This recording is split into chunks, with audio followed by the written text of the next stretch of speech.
Impersonal है, मगर हमारा मसीह ही is a personal God. Difference बताने की कोशिश करूंगा। मैं बहुत बड़ा आदमी हूं और मैं इस देश का बहुत ही बड़ा ओहदे वाला इंसान हूं, इसलिए अब मैं क्या करूंगा, बिजली को हाथ लगाऊंगा। कटी हुई वायर है, उसको मैं हाथ लगाऊंगा तो बिजली क्या कहेगी कि आइए, आप बहुत बड़े हैं, आइए मुझे छूइए, और मैं आपको झटका नहीं दूंगी। वो झटका दे देगी। क्यों? क्योंकि वो इम्पर्सनल है। इट्स अ पावर, ये एनर्जी है, ये इलेक्ट्रिक पावर है, लेकिन तुम कौन हो उससे उसे कोई लेना देना नहीं है।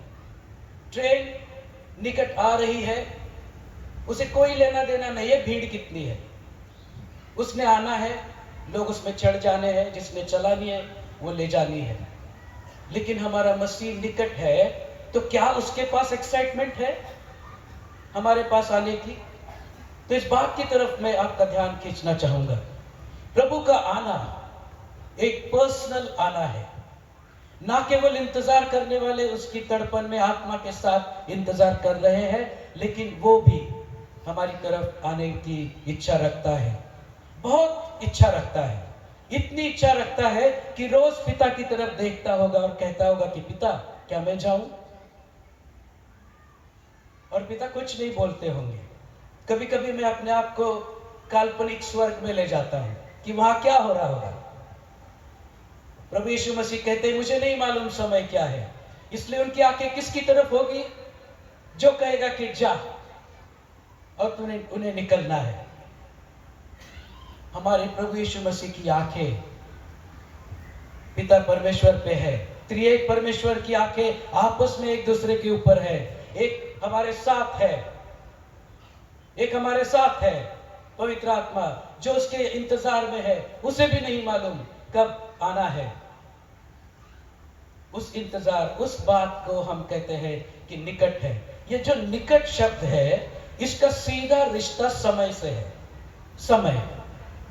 समय एक ऐसी चीज है, समय हमारे साथ बोलता है। तुम्हें समय सब कुछ सिखा देगा, लोग कहते हैं। समय ऐसा है, वो अनंत नहीं है। Time is not eternal. समय बनाया गया है। जब समय बनाया गया है तो वो शुरू होता है, जब समय बनाया गया है तो वो खत्म भी होगा। और उसके बाद एक असली जिंदगी, सनातन की जिंदगी, कभी न खत्म होने वाली जिंदगी में वो हमें लेकर जाने वाला है।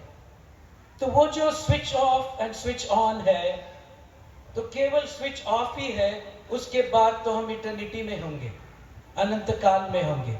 तो वो एक सही समय कौन सा है, तब हमें पता चलेगा कि वो कितने निकट है। तो जब समय की बात आती है, तो गलतियों की पत्री उसका चौथा अध्याय और 4 वचन कहता है, when the fullness of time had come, when the fullness of time had come, Jesus was born of a woman.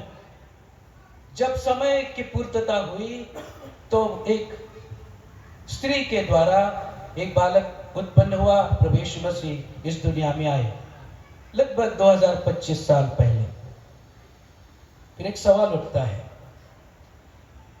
आज अगर प्रभु यीशु मसीह आ जाते तो अच्छा होता? पैदा होते 2025 में, या 2025 साल पहले वो पैदा हुए, वो समय सही था? बहुत आसान सा सवाल है। क्या क्या हुआ उस वक्त? एंजल्स को भेजना पड़ा। कितने एंजल्स आए? पहले एक ही आया। ये सारे गडरे बैठे हुए थे। अभी अभी क्रिसमस हुआ है तो आपको पता होगा कि गडरे डर जाते हैं। फिर वो कहता है कि डरो मत, और फिर बहुत भीड़ आती है उसके साथ, और वो कहती है, वो बताती है। उसकी जरूरत ना होती, इंटरनेट से, फोन, मोबाइल फोन से बता दे सकते थे। जब यीशु मसीह को सलीब पर चढ़ाया गया, उनके साथ शब्दों को रिकॉर्ड करने की जरूरत नहीं होती, मीडिया की भीड़ लग जाती।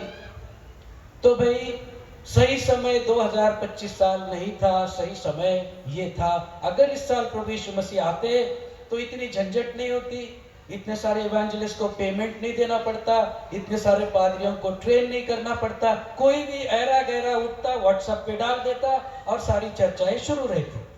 फिर प्रभु ने 2025 साल पुरानी समय को क्यों चुना? क्या मेरे प्रभु यीशु मसीह को मालूम नहीं था कि 2025 में आईफोन 16 आने वाला है?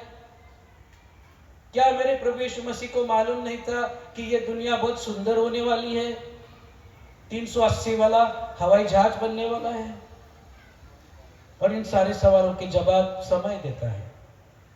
समय क्या कहता है?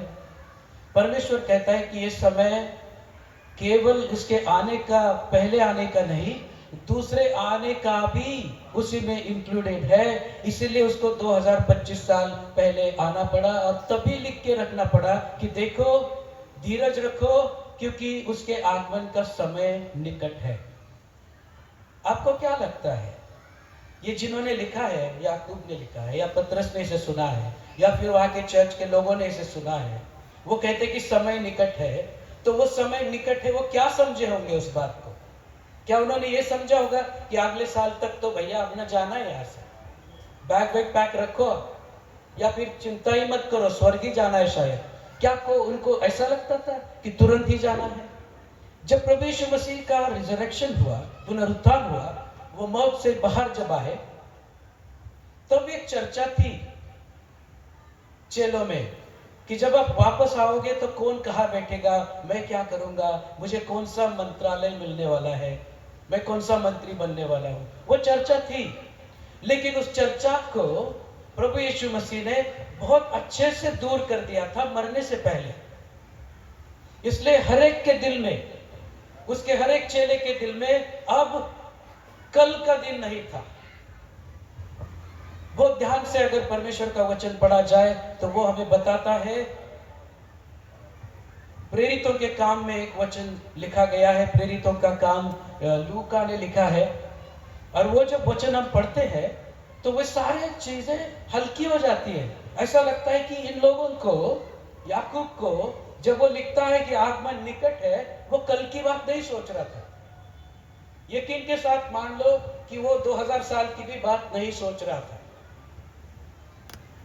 यकीन से वो अगले 3000 या 4000 साल की भी बात नहीं सोच रहा था, वो कुछ और ही सोच रहा था। क्यों?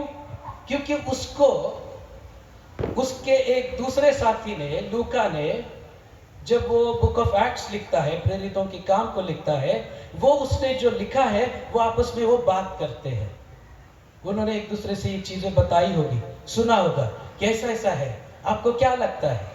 ये वचन इस तरह से प्रभु यीशु मसीह ने बोला था, आपको क्या लगता है, आपको क्या लगता है? तो उन्होंने एक दूसरे को बोला होगा कि थोड़ा शांत हो जाते हैं, 50 दिन का समय होने दो, हमें लीड करने वाला आने वाला है। प्रभु यीशु मसीह ने बताया था कि मैं तुम्हें अनाथ नहीं छोड़ूंगा, मैं एक साथी जो काउंसलर है वो तुम्हारे लिए भेज रहा, वो आएगा और वो सब एक्सप्लेन करेगा। The explanation and the interpretation of the word of God is from the Holy Spirit alone. गांव के शब्दों में कोई माई का लाल इसे खुद एक्सप्लेन नहीं कर सकता, unless it is the leading of the Holy Spirit. There is only one who is staying with us and he explains, not only to you and me, केवल आपको और मुझे ही नहीं, बल्कि उस वक्त के परमेश्वर के चेलों के साथ वही था और आज भी वही हमारे साथ है। और वो बहुत पेशेंस के साथ खड़ा है, धीरज के साथ वो हमें धीरे धीरे आगे लेके जाता है। क्या लिखा है एक्ट्स के 17-25 में, वो हमने पढ़ा था, लेकिन हम उसे फिर से पढ़ेंगे। अगर किसी के पास बाइबल है तो प्लीज प्रेरितों के काम उसका 17 अध्याय और उसका 25, 26, 27 वो वचन हमारे लिए पढ़े। वो इस प्रकार से कहता है, जब भी वो लिखा गया होगा, जब भी उसकी चर्चा हुई होगी, तो एक चीज बताती है कि निकट है का मतलब क्या हो सकता है। ना किसी वस्तु की आवश्यकता के कारण मनुष्यों के हाथों की सेवा लेता है। एक मिनट, यहाँ पर लिखा है ना किसी वस्तु के कारण मनुष्य के हाथों की सेवा लेता है। सारे आईफोन, सारे इंटरनेट, बेहतरीन हवाई जहाज, अच्छे अच्छे कपड़े, सारे रख हटा दिए। उनकी उसे जरूरत ही नहीं है। वो तुमसे प्यार करता है, वो मुझसे प्यार करता है। वो चाहता है कि मैं अपना दिल उसे दूं। वो चाहता है कि मैं उसके लिए बात करूं। वो चाहता है कि एक आदमी एक दूसरे आदमी को वो दिखाए कि मैं मसीह के लिए जीता हूं। हमारी किसी वस्तु की उसे जरूरत नहीं है, क्योंकि समय की शुरुआत हुई है, वो समय खत्म भी करना है। आगे पढ़िए। क्योंकि वह स्वयं ही सबको जीवन और श्वास और सब कुछ देता है। वो स्वयं ही सबको जीवन और सांस देता है। वो हमारे ठिकाने जानता है। आगे पढ़िए।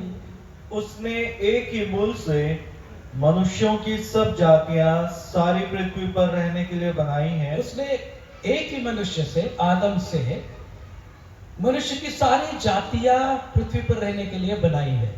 अब ये कौन बोल रहे हैं?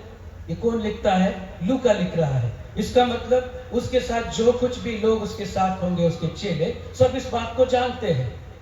पूरा नया नियम सारे 12 चेलों को बिल्कुल मुंह जबानी याद होगा, क्योंकि ये चीजें उन्होंने देखी है, उन्होंने मसीह को छुआ है।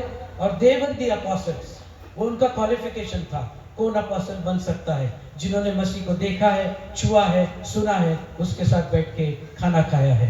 वो लोगों ने ये बात कही है। आगे कैसा लिखा है? और उनके ठहराए हुए समय और निवास की सीमाओं को इसलिए बांधा है कि वे परमेश्वर को ढूंढे, कदाचित उसे टटोल कर पाए। ये देखो, यहाँ पर लिखा है कि उनका समय और उनकी बाउंड्रीज, उनकी सीमाएं, वो परमेश्वर ने तय की है। इतना अद्भुत परमेश्वर है हमारा।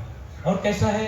धीरज के साथ काम करने वाला है, क्योंकि उसने ही चाबी देकर टाइम शुरू किया है। In the beginning God created the world, the heavens and the earth. उसने टाइम सेट कर दिया, चालू कर दिया।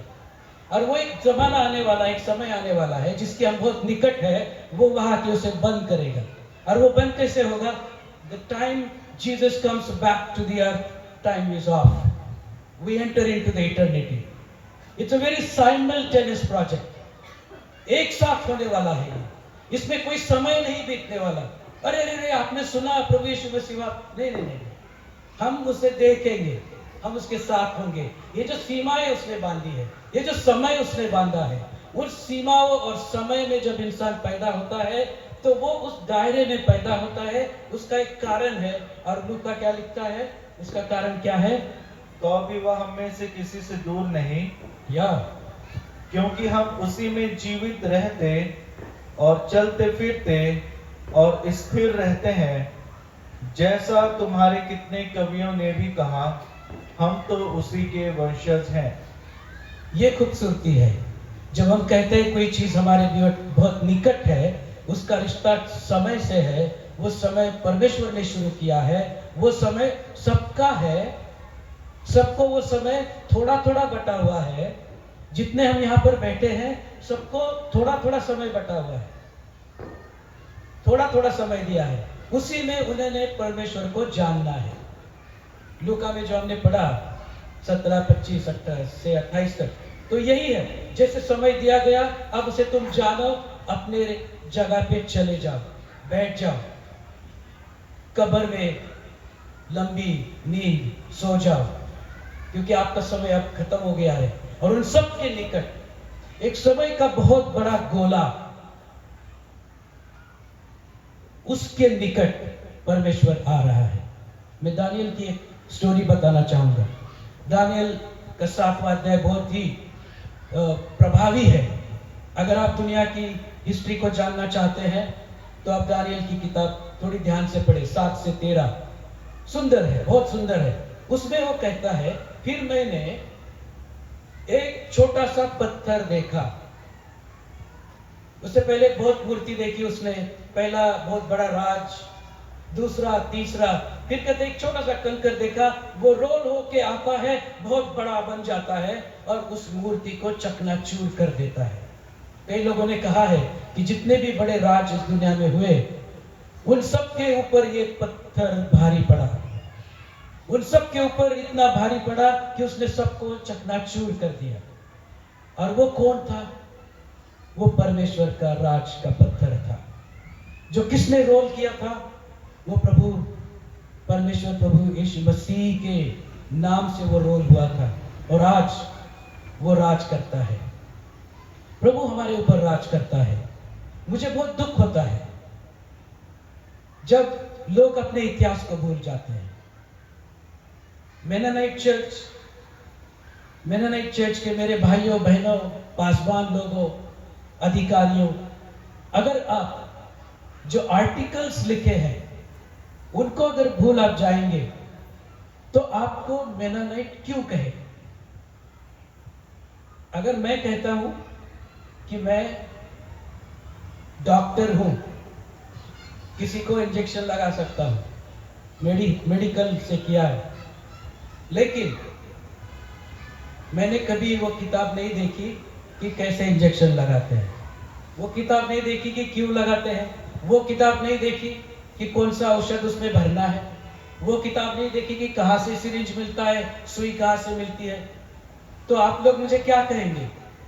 डॉक्टर कहेंगे? किस बात का डॉक्टर है भाई, ये तो कुछ भी नहीं मालूम इसको। तो भाई हम किस बात के मेनानाइट्स हैं? अगर हमें जो पढ़ाया गया है, जो 24 आर्टिकल्स वहां पर लिखे हैं, उसमें इतनी सुंदर बातें लिखी हुई है, वो बात पढ़ने के बाद अगर कोई झगड़ा करे तो सच में ही गधा आदमी है।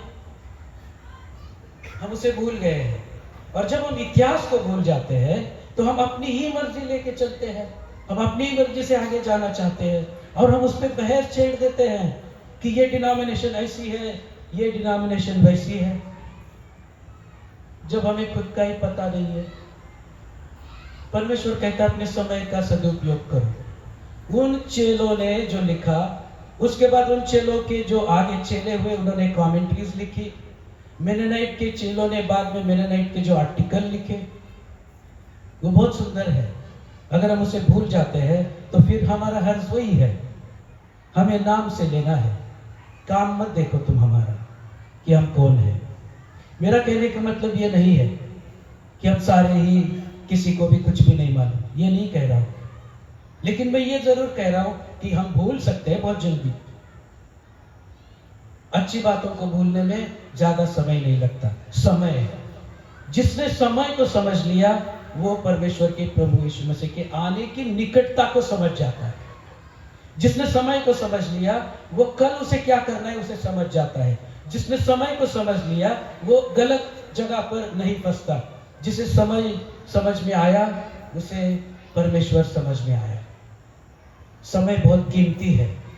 समय इतना कीमती है कि वो हमें या तो स्वर्ग या तो नरक ले जा सकता है, क्योंकि थोड़ा थोड़ा समय सबको बांटा गया है। दूसरा पॉइंट, ये जो निकट है, प्रभु यीशु मसीह का आगमन निकट है, उसका दूसरा एक पहलू हमें देखना जरूरी है कि इस दुनिया की हालत क्या है, विश्व की स्थिति क्या है। ये जो विश्व है ये ऐसी ऐसी चीजों से भरा पड़ा है।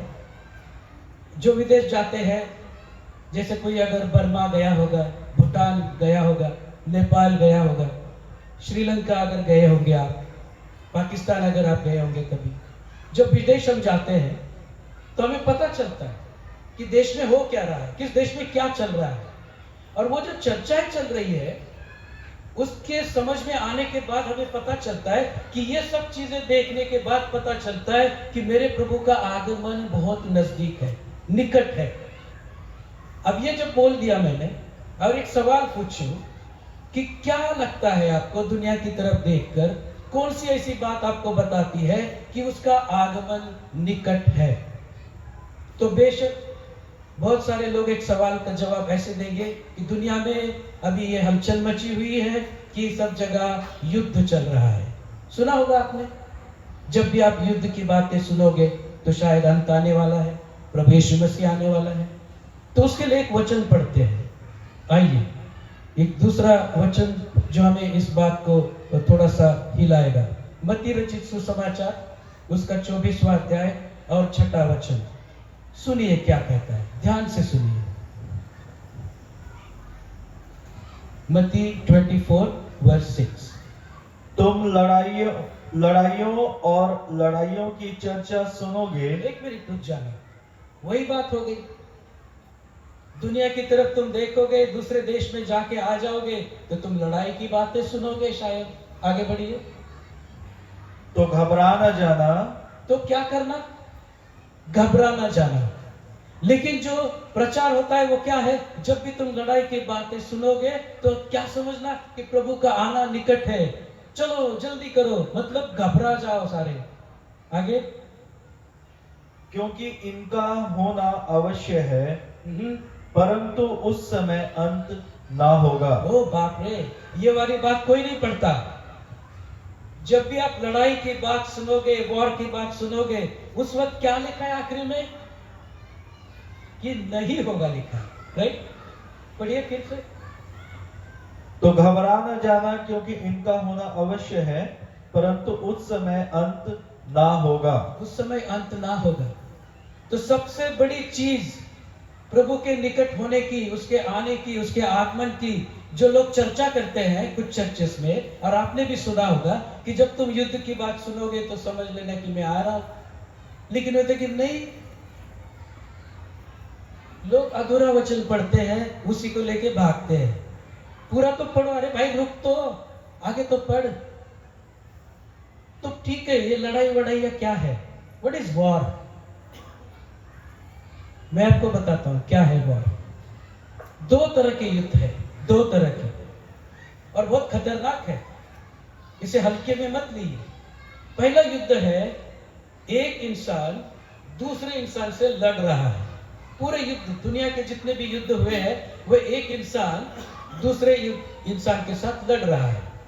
कभी आपने देखा कि कोई घोड़े किसी इंसान से लड़ रहे, या कोई सुअर दूसरे सुअर के साथ देश बंटवारे के लिए लड़ रहा है? इंसान इंसान से लड़ रहा है। तो एक प्रकार का ये वॉर है, युद्ध है, जिसमें इंसान इंसान के साथ लड़ रहा है, और उसके छोटे छोटे अंश भी है। पहला युद्ध घर में दिखाई देता है कि इंसान इंसान से घर में भी लड़ रहा है ना? चर्चेस में भी लड़ रहे हैं, थोड़ा सा ऊपर आओ, काउंसिल में भी लोग लड़ रहे हैं, लड़ाई चल रही है। अभी सब मिलके एक ग्रुप दूसरे ग्रुप से लड़ रहा है, लड़ाई चलते जा रही है। ये एक प्रकार की लड़ाई है, इसे सब लोग देखते हैं, इसके लिए बंदूकें खरीदते हैं, इसके लिए बहुत पैसा खर्च करते हैं, देश की एक फौज बनाते हैं, और वो खड़े हैं जी सीमा पर। एक इंसान दूसरे इंसान से लड़ रहा है, इसे लोग युद्ध कहते हैं। ये एक प्रकार का युद्ध है। लेकिन दूसरे प्रकार का एक युद्ध है जिसकी चर्चा नहीं करते। There is a visible war, the human beings are fighting between each other, it's very visible. But there is an invisible war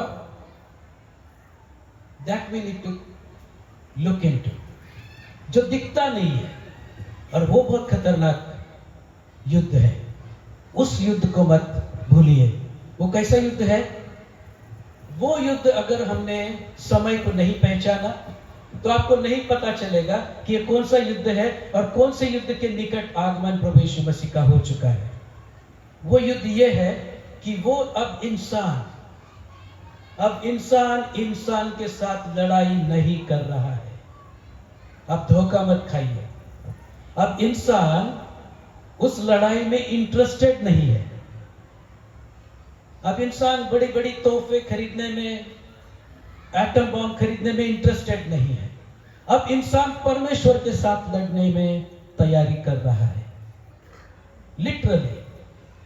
अब लोग ऐसी ऐसी बातें सामने लेकर आ रहे हैं कि सीधा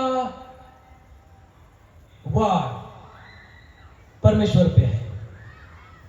उस युद्ध की जब बात सुनोगे तब डर जाना। उस युद्ध की जब बात सुनोगे तो समझ लेना कि किसी ने परमेश्वर की आग की पुतली को हाथ लगा दिया है।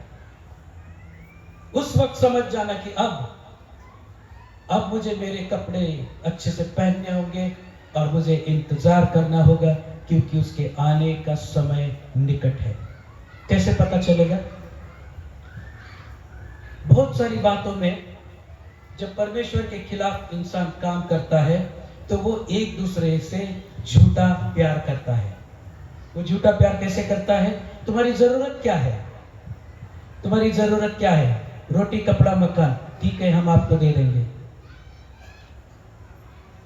अब तुम्हें किसी परमेश्वर के पास जाकर प्रार्थना करने की जरूरत नहीं है, क्योंकि हम आपका रोटी, कपड़ा, मकान दे देंगे। ये हो गया इनविजिबल वॉर, और दुनिया उस तरफ निकल चुकी है। हम देखते हैं चमचमाते हुए रोड बहुत जल्दी खराब भी हो जाते हैं, लेकिन उसके पैसे कहीं और से आते हैं। चमक रही है दुनिया। क्यों चाहिए परमेश्वर? किस लिए?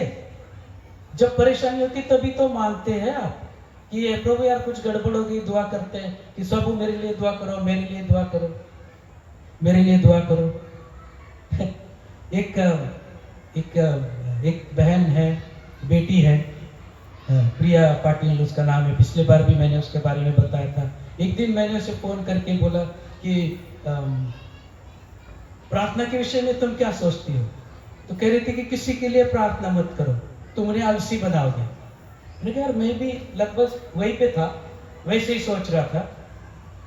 प्रार्थना किसी के लिए तब तक मत करो जब तक कि वो बंदा खुद कहे कि मैंने अपने खुद के लिए परमेश्वर से 7-8 बार ये चीज मांग ली है, तब जाके एक आध बार उसके लिए दुआ करो।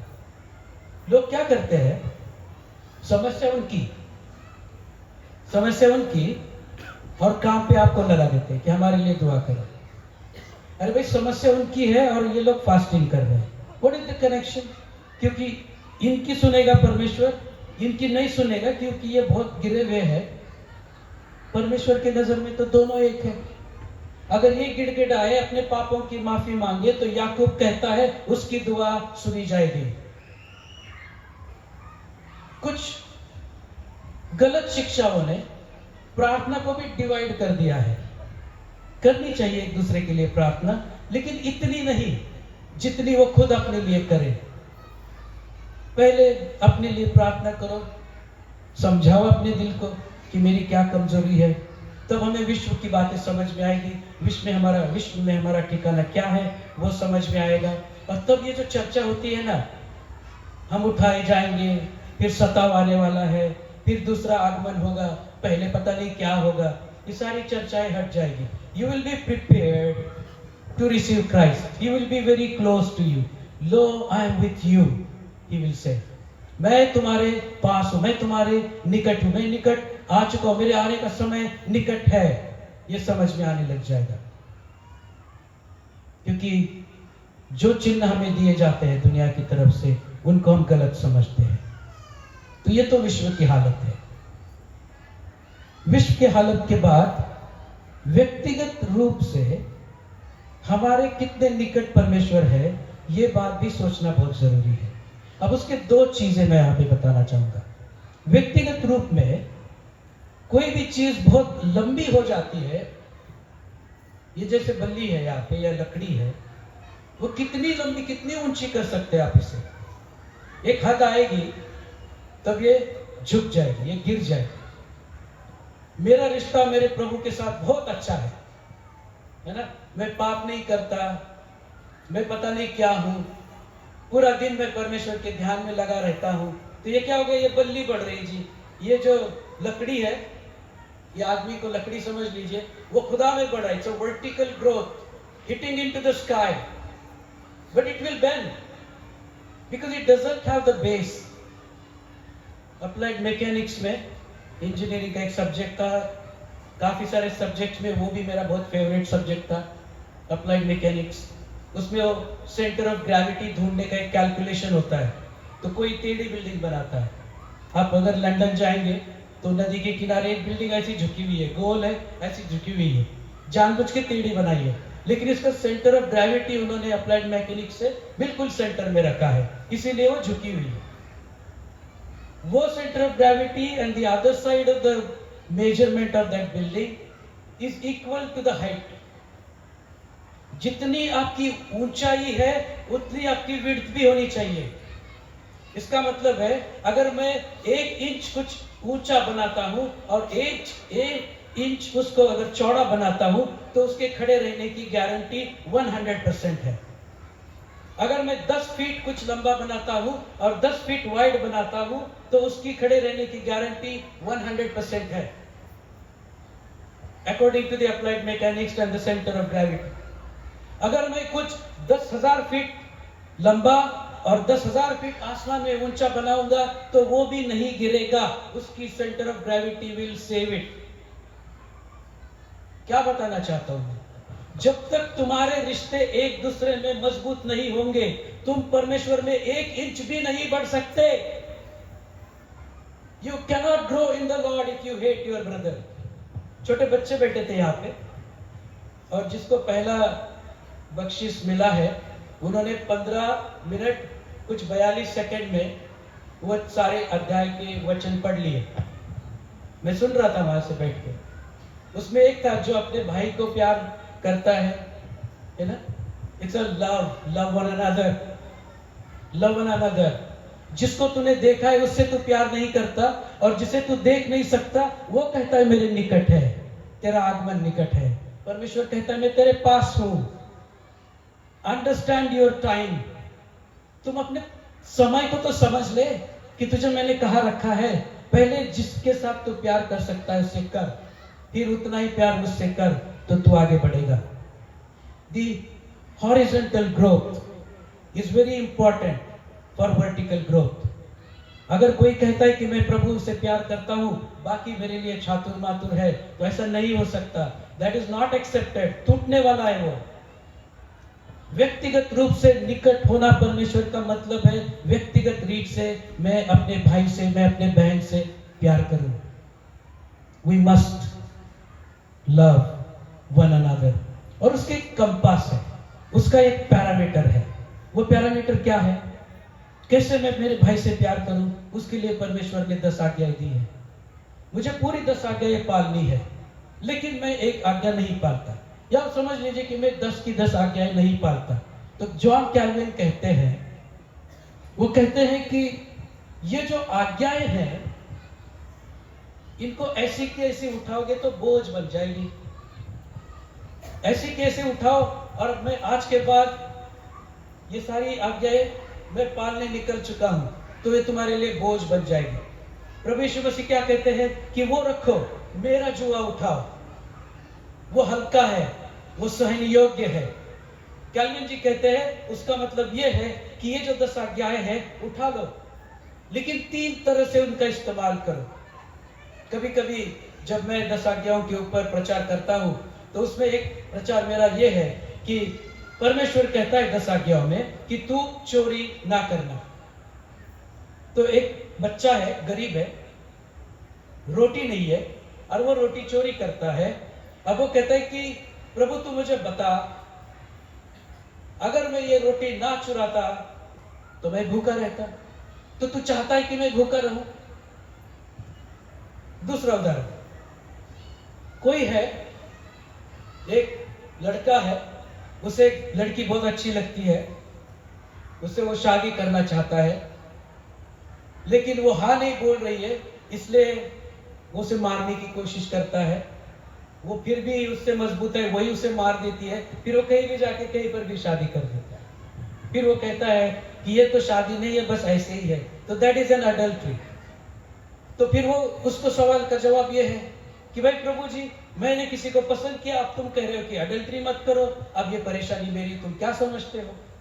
इसका मतलब है थोड़े से शब्दों में कि when you look at the 10 commandments, परमेश्वर ये नहीं कहता कि तुझे मैंने ये बताया ये सब तू कर। परमेश्वर कहता है कि ये जो तू देख रहा है, कैल्विन जी कहते हैं, जॉन कैल्विन, कि ये जो आज्ञाओं को तुम देखते हो, इन आज्ञाओं को लेते समय ये बोलो कि आज मैं ये सारी आज्ञाएं इसलिए ले रहा हूं, आज मैं चोरी इसलिए नहीं करूंगा क्योंकि मेरा विश्वास उस प्रभु पर है जो मुझे मेरी रोटी देगा, इसलिए मैं चोरी नहीं करूंगा। चोरी करना बुरा है इसलिए नहीं। Then you are going into moralistic way. तुम अपने मॉरल को ठीक करने के चक्कर में गए, तब तो तुम किसी से प्यार भी नहीं कर पाओगे, है ना? तब तो तुम्हें कोई अच्छा भी नहीं लगेगा। अगर कोई तुम्हें अच्छा लगता है तो फिर अरे क्या करूं अभी मैं, क्योंकि ये तो पाप हो जाएगा। The first way, don't pick up that on your own, take it and say, I will trust the Lord, He will give it to me. परमेश्वर जब इस तरह की बातें हमारे दिलों में डालता है, तब यह क्या लगता है हमें? भले मैं घोर अंधकार से चलूं तो भी किससे नहीं डरूंगा? हानि से नहीं डरूंगा। क्यों नहीं डरूंगा? क्योंकि तू मेरे निकट है, पास है, साथ है। So what is that waiting? उल्टा है, हम नहीं कर रहे उसके निकट आगमन का इंतजार, वो इंतजार कर रहे हैं कि कब ये सब ठीक हो जाए और मैं आऊं। It is the other way around. परमेश्वर इंतजार कर रहा है कि कब मेरे बच्चे, वो आखिरी जिसके लिए मैंने खून बहाया, मेरे पास आए। तो जब भी 10 आज्ञाएं उठाई जाए तो उसे केवल लॉ की तरह ना देखे। पहली बात, उसे नैतिकता की तरह भी देख सकते हैं, लेकिन उसमें भी मत रुकिए, बल्कि उसे अपने जीने का तरीका बनाइए। 3 things. Not only is a law for you कि चलो ये कानून है मेरे लिए, मैं ऐसे करूंगा, बल्कि मैं इसे नैतिकता में लेकर आऊंगा, लेकिन उसे नैतिकता के लिए ही नहीं रखूंगा, बल्कि मुझे मेरे जीवन की दिनचर्या उसे बनाऊंगा। कुछ दिन पहले, कल शायद मैंने बताया था कि हमारे चर्चेस में हम लोग 10 आज्ञाएं पढ़ते हैं। हम लोग 10 आज्ञाएं पढ़ते हैं, पूरे कांग्रीगेशन को कहते हैं कि सब आमीन बोले, सुने, ताकि आपको पता चलेगा कि what is the third use of the law. तीसरी बात, मंडली के निकट होने का एक भाव होना चाहिए। चौथी बात, सॉरी, द फोर्थ पॉइंट, और ये लास्ट पॉइंट है आज के संदेश का, मंडली को भी पता चलना चाहिए कि परमेश्वर का आगमन निकट है। वो कैसे पता चलेगा? लव वन अनदर, एक दूसरे से प्यार करके। विजिट वन अनदर, एक दूसरे के घर जाइए, विजिट करिए, बात करिए उनसे, एक दूसरे से चर्चा करिए। क्योंकि इब्रानी की किताब में, पुस्तक में 9वें अध्याय में 27 और 28 वचन में, इब्रानियों 9:27 और 28 में एक ऐसी चीज लिखी है कि उसका दूसरा आगमन किस लिए है, उसका जवाब दिया है। Why is he coming, why उसका आगमन निकट है, किस लिए, उसका उत्तर देता है इब्रानी। कैसे लिखा है वहां पे? और जैसे मनुष्यों के लिए एक बार मरना और उसके बाद न्याय का होना नियुक्त है, वैसे ही मसीह भी बहुतों के पापों को उठा लेने के लिए एक बार बलिदान हुआ। Okay, good. और जो लोग उसकी बाट जोहते हैं, जो लोग उसकी बाट जोहते हैं, उसके आगमन को निकट मानते हैं, उनके उद्धार के लिए दूसरी बार बिना पाप उठाए हुए दिखाई देगा। अच्छा, तो उसका दूसरा आगमन किस लिए है? हमें खुशी किस बात की है कि वो आ रहे हैं वापस? एक अच्छे मसीह को किस बात की खुशी होनी चाहिए? इस बात की नहीं कि वो आएगा तब तुम्हारा न्याय होगा। आपको पता है, जब वो दोबारा आएगा, उसका आना निकट है, वो किस लिए आ रहा है? एक उदाहरण देना चाहूंगा मैं। जैसे मैं बाप हूं और मेरा एक 10 साल का बेटा है, छोटा है, हम तीसरा बेटा मेरा 10 साल का है, वो जवान रखता है हमें। मैं घर गया तो उसको लगेगा कि अरे पापा आ गए, उनका आना निकट है, मम्मी ने बोला आ गए प्लेन, अब यहाँ पहुंच गए, ऐसे है, निकट है। मैं घर पहुंचा, घर जाते वक्त जाने से पहले एक फोन आया, तो उसने फोन पे मुझे बताया, एक काल्पनिक कहानी है, ऐसा नहीं है। उसने मुझे फोन पे बताया, पापा मेरे क्लास में एक बच्चे ने मुझे थप्पड़ मारी, क्या नाम है उसका? दीपक। अच्छा ठीक है, मैं उसके पापा के घर जाऊंगा, बात करूंगा, ये है वो है। और मैं घर पहुंच गया तो मेरा बेटा किस बात का इंतजार कर रहा होगा कि मैं आऊंगा और दीपक के पापा के घर जाऊंगा? किस बात का इंतजार कर रहा होगा? मेरा बेटा मेरा इंतजार कर रहा होगा। मैं क्यों घर जा रहा हूं? मैं घर दीपक को मारने जा रहा हूं क्योंकि दीपक ने मेरे बेटे को मारा है। अगर आप प्रभु यीशु मसीह का इंतजार इसलिए कर रहे हैं कि बहुत परेशान है आप किसी से और उसका कांटा निकालना है, इसलिए प्रभु तू जल्दी आ, प्रभु इसलिए नहीं आने वाला। आप बहुत डिसअपॉइंट हो जाएंगे, मैं बहुत डिसअपॉइंट हो जाऊंगा। अगर मैं घर गया, दरवाजा खोलती, बैग रखी और मैंने बोला जरा वो लकड़ी देना और मैं दीपक के घर जा रहा हूं, तो मेरा बेटा क्या बोलेगा? व्हाट? पहले मुझे हक तो दो, मेरी मिठाई तो दो, मेरी जलेबी तो दो। नहीं नहीं नहीं, तुझे किसी ने मारा, मुझे उसकी तरफ जाना है। आप सबके लिए एक खुशखबरी है, प्रभु यीशु मसीह का दूसरा आना केवल उसकी दुल्हन के लिए है। हालेलुया। आपके अलावा उसका कोई भी दूसरा प्लान नहीं है। No other plan. My lord is coming for you and me, just for you and me. क्यों? क्योंकि दुश्मनों की ऐसी की तैसी उसने पहले ही कर दी है। दुश्मनों के लिए उसके पास टाइम नहीं है। इसका उदाहरण बताता हूं। मैं कभी कभी सोचता हूं, अगर किसी बॉलीवुड के डायरेक्टर को बताया जाए कि यीशु मसीह के लिए एक कहानी बना, उसकी फिल्म बना, कि इतने लोगों ने थप्पड़ मारे, कितने लोग थे भाई यहाँ पे, तुम प्यादे बनो थप्पड़ मारने वाले, ये कौन है थूकने वाले, ये कौन है कोड़े वाले, ये कौन है कपड़े बांटने वाले, ये कौन है कांटों का ताज पहनाने वाले, हो गए सारे ठीक ठीक है। फिर चलो जी मारो, मार दिया, अब यीशु मसीह मर गए, कब्र में है, अब तीसरे दिन उन्हें जिंदा होना है। अगर वो हीरो है, तीसरे दिन जिंदा होना है, तो अब ये हीरो क्या करेगा? वो कब्र को लात मार के बाहर आ जाएगा, हिंदी मूवी है, और कहेगा किस किस ने मारा था मुझे, बताओ जरा। तूने ठोका था मेरे ऊपर, तूने कांटों का ताज पहनाया था मेरे ऊपर, ये सारी लाइन मैं देखता हूं तुम्हें। Do you know what Jesus did? प्रभु यीशु मसीह को तो कुछ भी नहीं लगा, किसने थूका, किसने थप्पड़ मारी, किसने कांटों का ताज मेरे सिर पे पहनाया, किसने मुझे कीलों से मारा, किसने भाला भोंका, किसने मुझे नंगा किया। मेरा मसीह मेरे लिए सलीब पर बिना कपड़े का था। मगर जब वो जिंदगी में वापस आया तो उनकी तरफ नहीं गया, वो उसके चेलों की तरफ गया, क्योंकि उनके दुश्मनों का ठिकाना उसने पहले ही कर दिया है। So the second coming of God the son is for you and me, it is not for the enemy. आपको क्या लगता है? आपको लगता है कि दो लाइनें लगी होंगी, ऐसे बड़ी बड़ी लाइनें, एक लाइन में सारे जो अपना खाता लेके खड़े हैं और कोई स्वर्गदूत देख रहा है, इतने अच्छे काम किए थे 15। अच्छा, यीशु मसीह पे विश्वास किया था? हाँ जी किया था, चलो अंदर। तुमने नहीं किया था, चलो इधर हो जाओ। सारे गोट इधर, सारे शीप इधर।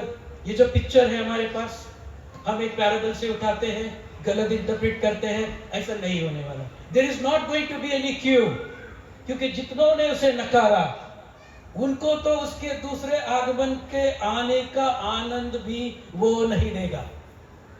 There is no joy for those who have denied Christ. कोई बंदा होगा दारू पी रहा है जी मजे से, जैसे मैं दोपहर में बोला ना कि अगर 40 साल के ऊपर है, अभी भी थूक रहे हैं, तो मैं डर रहा था यहां से वहां जाने के लिए। मैंने कहा कोई मुझे थप्पड़ ना मार दे यहाँ पे। मैं सच कहता हूं, ऐसे लोगों को वो आनंद भी नहीं मिलने वाला कि दूसरे आने का निकट, आगमन का निकट का आनंद। The return of our Lord Jesus Christ is only for His people. बाकियों का क्या होगा? उसके लिए छोटे छोटे लोग रखे हुए, वो काम करेंगे। मेरा मसीह उनके लिए एक सेकंड भी नहीं देगा। क्यों? क्योंकि जब तीसरा दिन पूरा हुआ, तो एक सेकंड भी वो कब्र में नहीं रहा। He was in hurry. मेरा काम पूरा हो गया है, तीसरे दिन का सूरज का किरण बाहर आ गया है। Here go, here is he out. वो बाहर आ गया है। लोगों को 3 दिन का कैलकुलेशन भी नहीं समझ में आता है। यार वो तो फ्राइडे को मारा, सैटरडे और संडे आया, 2.5 दिन भी नहीं हुए, ये क्या चक्कर है? वी डोंट रीड, क्वेश्चन करते हैं हम। परमेश्वर प्रभु यीशु मसीह तीसरे दिन के पहले सेकंड में रिजरेक्ट हुआ, and the third day was counted that way. He will not waste his time for his enemies. अपने दुश्मन के लिए उसके पास टाइम नहीं है। मेरे प्रभु को मेरे दुश्मन के लिए कोई समय नहीं है। It doesn't have time for enemy. हम कितना समय देते हैं हमारे दुश्मनों के लिए? है ना, किसी को फोन करो तो आप प्यार की बात कम, किसी और जो दुश्मन है उसकी बात ज्यादा। क्यों? क्योंकि मंडली आपस में टाइड अप नहीं है।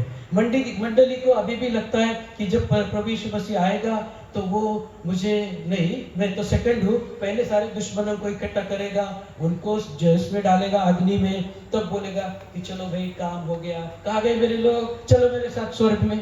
फिर वहां जाने के बाद क्या होने वाला है?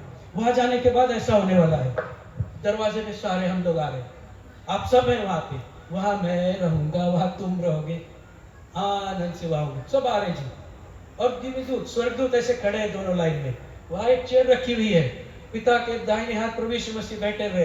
अब तो स्वर्ग में आत्मा भी मंडरा रहा है और हम सब लोग आ रहे हैं, सब लोग आ रहे हैं। एक स्वर्गदूत यहाँ पे खड़ा है, पंख फटफड़ाता हुआ, दूसरे को कहता है, वो कहते कौन है यार ये लोग? ये बॉस के लोग है, बॉस के लोग, ये यीशु मसीह बॉस है नहीं इनका, इनकी वजह से आए, बेकार लोग है ये, इनको मुझे नहीं मालूम पाप क्या होता है, क्योंकि मैं तो तेरे जैसा स्वर्गदूत हूँ, लेकिन यार ये लोग कौन है? ये कहते हैं कि यीशु मसीह की वजह से इनके पाप धुले हुए, और वो आ रहे, बस आने दो, कुछ नहीं जानते यार, बॉस के लोग हैं। Is that the picture of the haven? कि आ रहे जी भिखारी, आने दो, क्योंकि बॉस के आदमी है। इसीलिए परमेश्वर का वचन कहता है, जब एक पापी पश्चाताप करता है तो स्वर्ग में कौन खुशियां मनाता है? स्वर्गदूत खुशियां मनाते हैं, वो जल्लोष करते हैं, वो हालेलुया गाते हैं। क्योंकि वो क्यों गाते हैं? कि उनको उस खून की कीमत, उस खून के कतरे की कीमत उन्हें पता है। और जब हम स्वर्ग में जाएंगे तो हमारा स्वागत होगा। क्यों स्वागत होगा? क्योंकि हमारे माथे पर उसका निशान होगा, क्योंकि हम उसकी जनता कहलाएंगे, हम उसकी दुल्हन कहलाएंगे, और स्वर्ग में वो जल्लोष होगा। उसके लिए टाइम होगा मेरे प्रभु के पास, और वहां पे तुम्हें और हमें जो परमेश्वर को नहीं जानते उनके बारे में चर्चा करने का समय तो खत्म, समय की सीमाएं खत्म। देयर इज नो सीमाएं, there is no time, time is over, God has consumed its time, and therefore the gospel call. मैं यहां पे समाप्त करना चाहूंगा। इसीलिए ये मेला है, रिश्ते ठीक करने का मेला। इसीलिए ये मेला है उसके आगमन की निकटता को समझने का मेला। मैं समझ जाऊंगा कि प्रभु का आना निकट है, क्योंकि मेरे दिल की हर एक इच्छा वो पूरी कर देगा, मेरे जिससे रिश्ते बिगड़े हैं वो सब ठीक कर देगा। अब मुझे परेशानी नहीं है किसी को माफ करने में, अब मुझे कोई परेशानी नहीं है अगर मैंने किसी का बुरा किया है तो उससे माफी मांगने में। और जिसके दिल में वो गहराई आ गई उसको पता चलता है कि अब उसके आगमन का समय बहुत निकट है, क्योंकि मेरा दिया हुआ समय मुझे बताता है कि तेरा समय खत्म, क्योंकि कुछ और बचे हैं, शायद इस जनरेशन में नहीं है, उन्हें भी बचना है। इसलिए तेरा प्रभु यीशु मसीह के आगमन का निकट समय खत्म, उसके लिए वो इंतजार करता है। उसको भी जब वो लेगा तब सारे switch off, time will be over. क्यों दर्द होता है जब हम गॉस्पेल शेयर करते हैं और लोग उसे नहीं सुनते? क्योंकि ये सच्चाई है। अगर ये सच्चाई ना होती तो मैं अपना समय वेस्ट नहीं करता। पौलुस कहता है, अगर प्रभु यीशु मसीह मृत्यु में से जी उठा, अगर नहीं उठा होता तो मेरा ये गॉस्पेल देना व्यर्थ है। अगर आपके लिए आज भी आपकी खुद की जिंदगी बहुत जरूरी है, आपकी गलत आदतें बहुत जरूरी है, उसके लिए तुम किसी को भी ब्लेम कर सकते हो। तुम दारू क्यों पीते हो? मेरी गर्लफ्रेंड मुझे छोड़ के गई। कब? 42 साल पहले। अबे पागल है। तुम स्कूल में ठीक क्यों नहीं करते? मेरे पापा बहुत बुरे थे। कहां है तेरे पापा? 20 साल पहले मर गए। क्या हो रहा है तुम्हें? Is that the Christian life? एक पादरी दूसरे पादरी से नाराज है, क्यों? क्योंकि उसकी डॉक्ट्रिन मेरे से गलत है। किसी ने मुझे कल पूछा कि इतने सारे डिनोमिनेशन है, आपको क्या लगता है? मैंने कहा, ये सब देख के मुझे ऐसा लगता है कि परमेश्वर तो खुश है, मुझे कोई चिंता करने की जरूरत नहीं, उसका काम है। अगर हमारे आपस में रिश्ते ठीक नहीं है तो परमेश्वर का आना कभी निकट होगा ही नहीं, कभी हम उसको देखेंगे ही नहीं। तो ये जो निकट बात है वो उनके लिए है जिनके दिल में मसीह है, जिनके घर वो आने वाला नहीं है, वो निकट क्या मायने रखता है?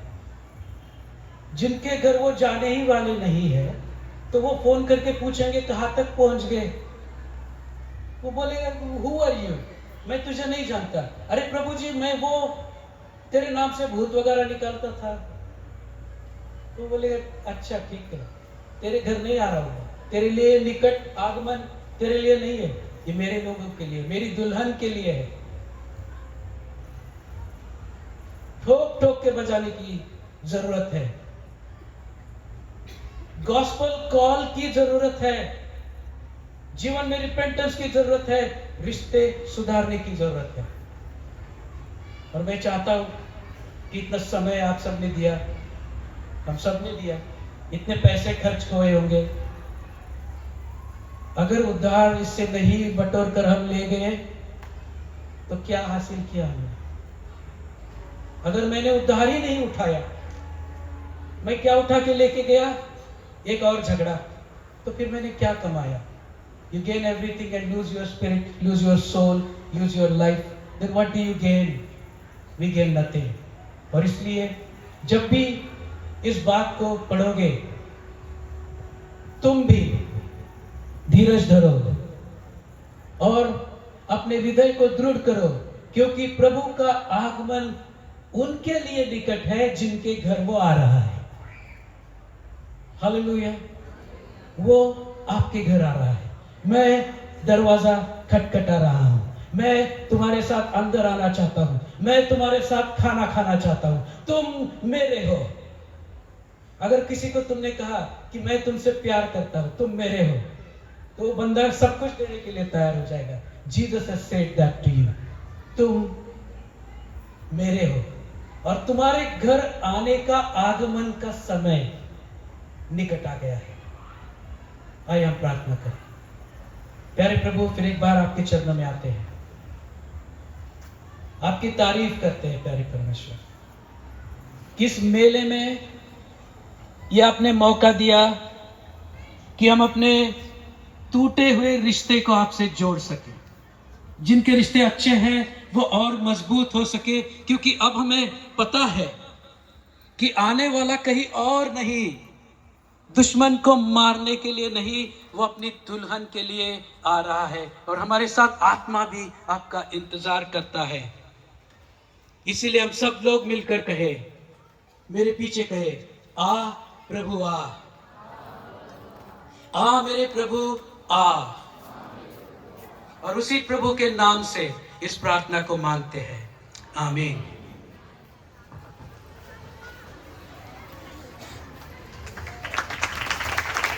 जोर से तालियां बजाइए,